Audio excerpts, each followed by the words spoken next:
So it's day 2 that you and your family just endured one of the most traumatic events anybody can endure.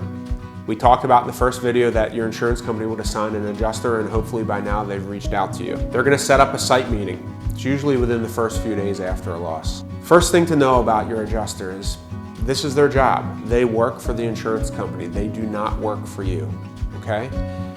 They are going to be friendly and professional and empathetic, and there are some really great adjusters out there. There's also some really bad ones. When you set up a site meeting and you meet your adjuster and do the walkthrough, one of the things that's going to be really important for you is to understand the reserve process in insurance. And what that is imagine your insurance company has $100 million in a general banking account, and they've got to report to their shareholders how much equity do they have, how much earnings do they have. Well, by law, they're required to report estimates on what they think their liabilities are. So they can't just say they have $100 million in a bank account when they know they're going to be paying $50 million in claims, right?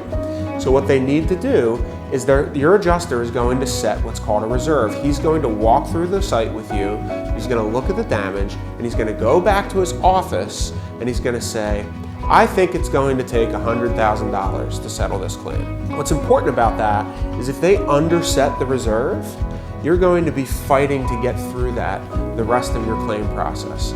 It makes it much, much easier when the reserve is properly set and your claim comes in at that number or under it. It makes the whole process go much smoother. If your adjuster has to raise his reserve, they've got to go back to their boss and say to their boss, hey, I'm sorry, I underset this reserve. The reserve, I set it at 100,000, it really should be 200,000. You're gonna have to physically get them go to their boss and admit that they're not doing their job correctly. And what happens if that's happened on the previous 2 losses? It's a fight. So you wanna make sure that you understand the reserve and you manage the reserve correctly. One of the ways that you can do that is walking around your home and pointing out the items that are higher dollar items. If you have plaster, point out that you have plaster. If you have granite, point out that you have granite. If you just redid your kitchen, point out that you redid your kitchen. If you have really high-end contents in the house, point all that stuff out. Trims, all those sort of things that are above normal, point them out, okay? That really matters. Also, point out things that you see that are damaged that maybe he didn't see. One of the questions you should ask your adjuster is, what's your limit of authority? Right? If you have a $200,000 policy and he comes out with a $20,000 limit of authority and you've got a bad fire, you want to ask him if he can actually settle this claim. It'll probably get bumped up to a large loss adjuster, which will make your life a lot easier because the large loss guys are generally much more experienced. Remember to speak in certainties.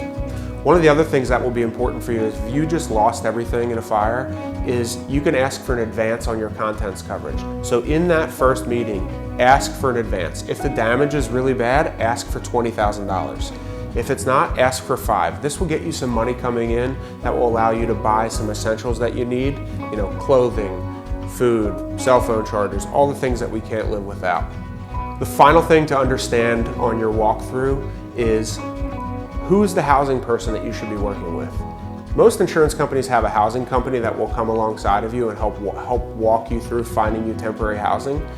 Make sure you understand, is that your responsibility or is there a housing company that's going to work with you? The housing company will work to find you a longer term temporary housing. They're the ones that will pay the hotel while you're in the hotel. Just make sure you understand all your rights with additional living coverage, because that's the key to stability. The sooner that you get into a home that, even though it's not your home, but it's a roof over your head and it's a stable place and the bus will pick your kids up there for school and all those sort of things, that's how we start to return some normalcy to everyday life. If you have any questions about this, we'd love to talk to you. Any way that we can help you, we're here to help you and serve you. So you can comment on this video, you can reach us with the phone number that's in the description, you can send us an email. Any way we can help you, we're here for you and your family.